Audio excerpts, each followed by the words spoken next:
Yo, yo, yo, what's going on, everybody? It's yours truly, man. Mufasa Fashaw with another episode.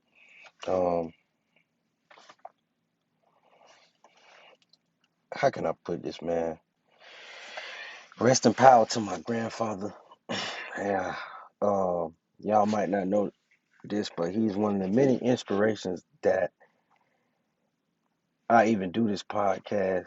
Uh, it's tough, man, when you lose. It's like you lose a part of you, like, an energy source. And I always say to people, I talk to people all the time, and I was like, man, what happens when you charge up everybody, but you can't find nobody to recharge you? And he was one of those people that recharged me a little bit, man. I could talk about him all day. Um, I could definitely say if we had more men like him now, nowadays, the community would be a better place. Not all men are perfect. So I always say that. Not all men are perfect, but he was a man. And he left this earth a good man. You know what I'm saying? And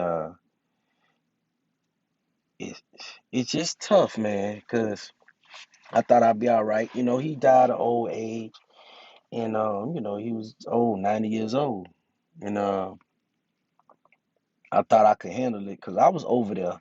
And, my granddad would get on my nerves sometimes, but I respect him, I loved him, and I was over there every morning because nobody could really pick him up. So I was literally picking him up, putting him on the toilet, putting him on his potty seat, and putting him back in the bed, lifting him over so my grandma could wipe and clean him. And I was just like saying to myself, I'm like, man, we we gotta keep him here so he could at least get stronger. I ain't like the way he went out, to be honest with you. But that was God's plan to show the strongest man I know, the strongest man I know, like the good book say, from dust you came, and from dust you shall return. So he left a strong legacy, man. And like I said, we had more men like him. This world would be a better place because he took care of business, and that's one thing he used to tell me. Y'all always on these phones. Sometimes you just got to go see about people and go make connections and see somebody face to face. He was big on that. You know what I'm saying? And he's from an older generation. He's 90 years old.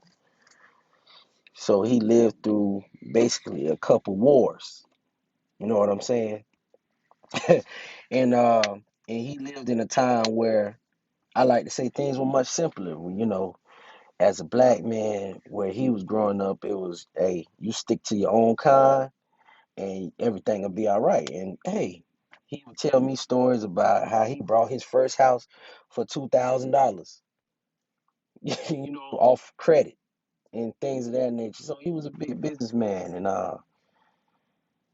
one thing I could always say, he always used to say, and I used to say this when I was a little kid, man, I'm gonna drop this on y'all. And y'all could take it how you want to take it and you could run with it. But he always say a man gotta do what a man gotta do. And I used to be 4, 5 years old. My mom like would be mad at me. I remember one time I jumped off the truck and rolled on the ground, and I got a whooping. And even after my whooping, uh, my mama asked me like, "Why you did that?" And I just told her, "A man gotta do what a man gotta do." And they just cracked up laughing because the men in my family, we pride ourselves on being men and being dependent on for our families. And it's no way you could possibly do that with a mindset of a weak, emotionally weak man, a non-mentally strong man. You got to be strong to do that. You got to.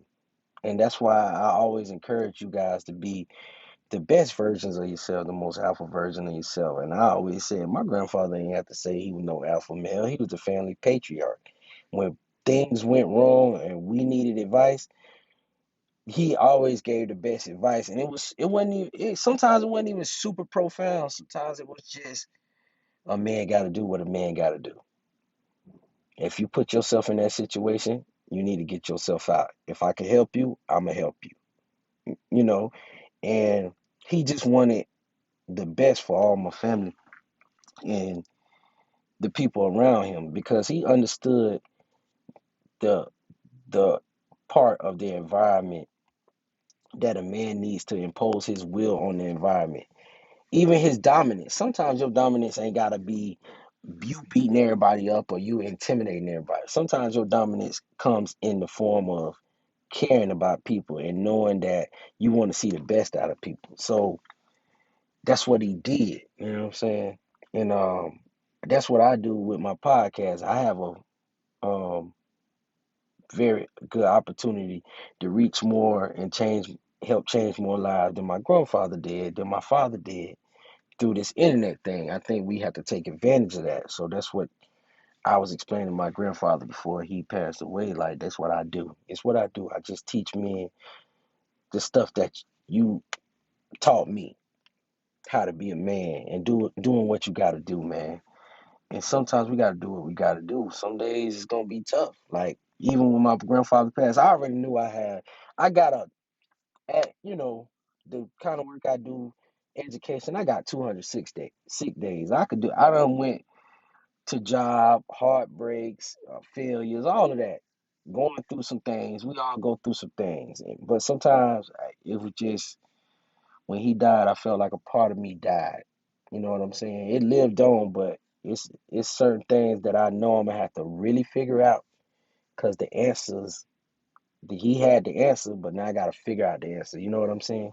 So my grandfather was like my cheat code, man, to a lot of things. And shout out to my grandmother too. She's a great lady, man. And I always tell cats, if I could find women like my grandma and my mom, I'm gonna be straight. Even though I tell them I talk about polygamy and polygyny all the time. I'm like, listen, if I can find one of them, I'm gonna be one and done. You know what I'm saying? Or if I could find, if I gotta marry three women to get my grandma or my mama production, that's what I'm gonna do. You know what I'm saying? Because those women added value and quality to my father and my grandfather life. And they was praying women, and I'm sorry for a woman to lift you up and be there at your beck and call day and night at my grandma 86 years old. 86 years old. I want to say 86. I think it's 86. At 86 years old, and she's still strong enough to sit there and wipe him, feed him, you know, let him know that she loved. Man, it was crazy. Because I hugged my grandma and shoot, I broke down and cried. You know what I'm saying? Like, dang. And shoot, they was together, I forgot how many years. I want to say 65, 70 years almost. And you don't get that kind of stuff. We can't even, 65, 70 years, you can't find a chick you like for 65 days straight. You know what I'm saying? So we do live in a different time. We got different distractions. We got different factors. But back in those days, man, time was simpler. They all they had was each other. They dealt with real racism. They ain't deal with none of this fake bullshit. They dealt with real shit. You know what I'm saying? And it actually made the family structure stronger. Now, like you say, the government step in and it's just a mess. You know what I'm saying? My family structure, same thing. You got now it's a little bit different. It's more individualism going on in the world, and sometimes too much of something is a bad thing. You know what I'm saying? And he told me, and I was, and I used to sit up there and talk to him about politics, all type of stuff. He was like, "Man, there's nothing new under the sun. They've been trying to do this. They've been do this. Get yours. Do what you need to do." And I was complaining to him. He was like, "Man, it ain't." And it ain't bad. And he's seen a lot of good. I bring some girls around him, and he was like, "Yeah, that's a good wife right there." and da da da. You just ain't know how to talk to her. He'll be going at me. He'll be going at me, and I'm like, and my grandma be saying something like, "Oh, you used to talk just like that." Like it used to be funny, but I always sat there and I took what he said to heart. You know what I'm saying? And it was certain things about me I ain't want my granddaddy to know, and he knew. And I'm like, how you know? My mama don't know that. He was like, it's two men on this planet that know you, maybe three. Well, one, and it was my dad. He said, your daddy and me, and it's crazy because you guys don't understand. Like when you have men in your family that strong, that DNA, their personality is going to rub off on you. If you have strong men in your family, their personality is gonna rub off on you. I could tell you certain things. I say, yeah, I got that from my dad, or yeah, my dad. You know, that's my daddy's side, or that's my mom. And I remember plenty of times you guys probably never experienced. A lot of you guys ain't experienced this, but that's why you have to build your legacy and build your family. Like I ain't been even focused on because I've been focusing on you guys being the most alpha version of yourself because nothing gonna keep a family together like an alpha male will. You understand what I'm saying? Even if you one of them dudes that you're not a one woman man, it's women out there that'll ride for you and know you got this, that, and the third. You know what I'm saying? Going on, or you got this little relationship over here going. It don't matter. You just gotta find them, and you gotta stay true and be honest. And one thing about my grandfather, he was a very honest man. He didn't care how you took it, and I'm like that too. But he cared about you. You know what I'm saying? He cared about if you had the food on your table. Like he'll talk trash to you all day. He gonna hurt your feelings, at in the same time give you the shirt off his back. You know what I'm saying? And that's how I am too. Like I'll probably talk trash and all that, but I'm gonna make sure you out right if you my people. You know what I'm saying? And I just felt like somebody, when you lose somebody, it's like, damn, that's one less person that genuinely cared about me on this planet. You know what I'm saying? When my grandfather looked at me, I could have been like, I remember walking in that house. I was younger at the time. I think I was 23, maybe 22. I ain't had no job. I had negative $300 in the bank, and this man was talking cold hard, hyping me the hell up. I'm so proud of you. You my grandson. I'm like, man, I ain't got no money. He said, that's all right. You gonna change that? I ain't worried about it. I ain't got no money, no job. Look at your muscles. Look at it. I just got done, playing college ball, and I'm just like, I was transitioning to another part, but that's some type of shit that you want to feel real pressure from a man. Let a man believe in you when he know you ain't got shit. That's the crazy part. He know I ain't have. He was like, nah, you my grandson. You gonna be all right. He know I ain't have nothing. He know I wasn't about shit at that moment in life, but he know that I ain't gonna stay down for long. So he told me that day I gotta be my biggest fan. You gotta believe in yourself. You gotta believe in yourself, and you gotta be hard on yourself. So I'm hard on myself. I believe in myself, and I'm hard on myself. And I just want to take a lot of stuff he used to say, man. But my favorite saying he gave me was, "A man gotta do what a man gotta do." And that, to be honest with you, that shit got me out of a lot of bullshit too. That whole thing right there. Even when I ain't wanna have that conversation or have that talk or do certain things, and I gotta get out of the bed in the morning. Sometimes that's what it is. Sometimes, hey, what does a man has to do? Okay, he has to build a better life. He gotta build his castle. King gotta build his castle. A man gotta make shit happen for his family or for himself.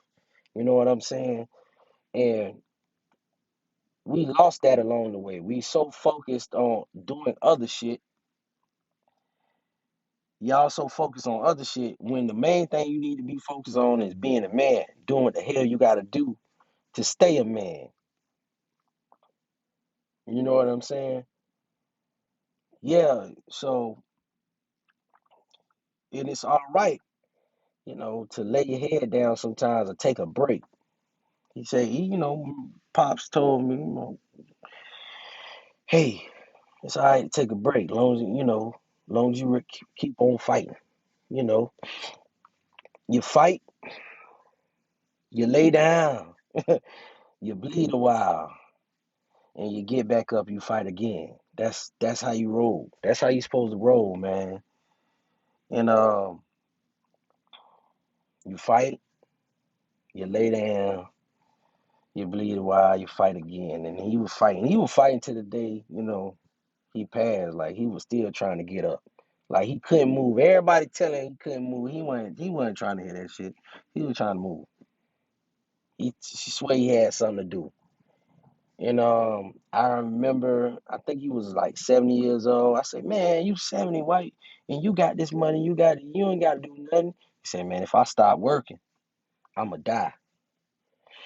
And I'm like, what? And guess what? To the day he died, he was working. He was working on something, working on putting his pads, working on lifting his head. He was working. And but I noticed that about a lot of people, they once they retire, they die. They don't die. And I ain't gonna be that dude. I'ma always have something to do. And I encourage that. My grandma, they always had it. Grandma them always had something to do. So I want to encourage you guys, man, to live your life the best, man. He left a legacy, a footprint on my life that's so deep that I gotta write it down. I gotta put it in a book. I gotta do what I have to do.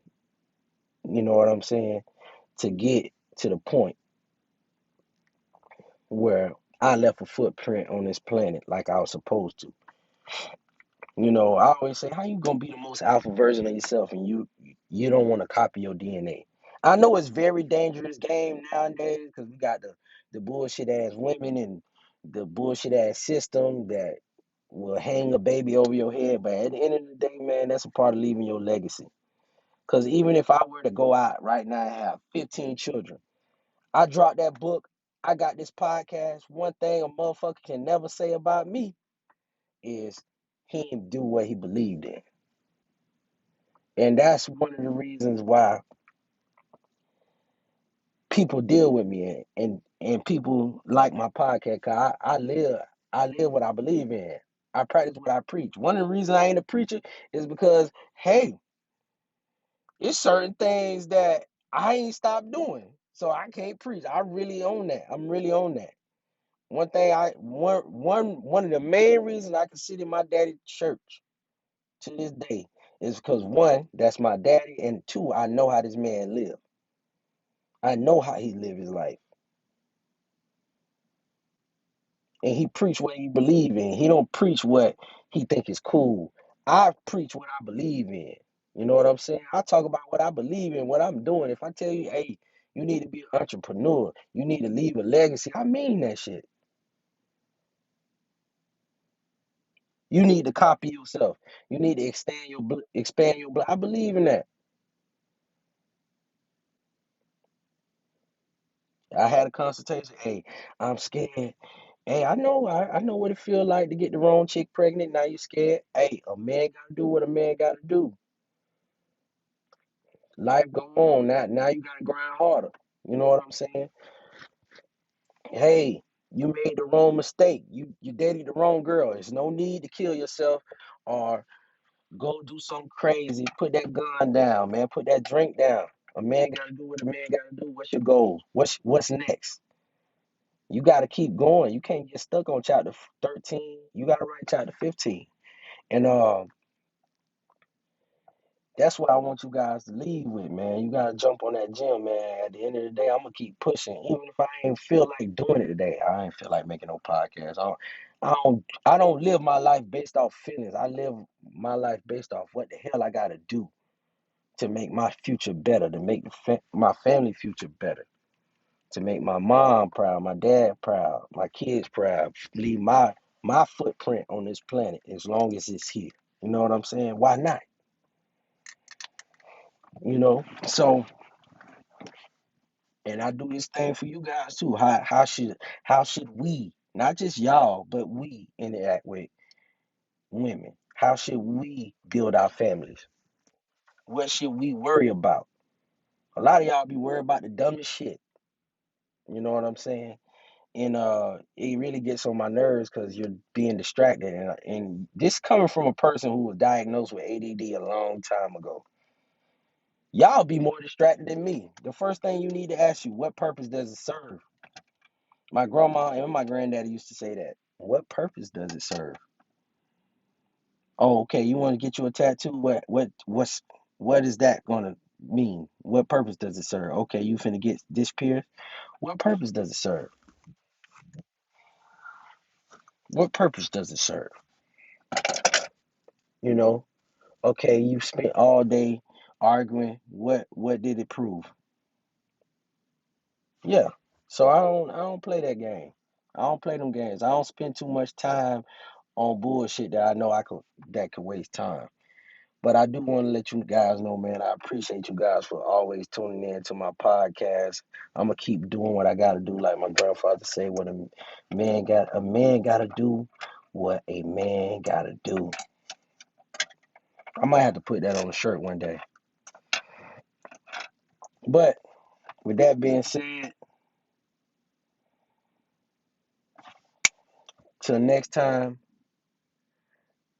I'll see you. This ain't tea. This is protein. Peace out.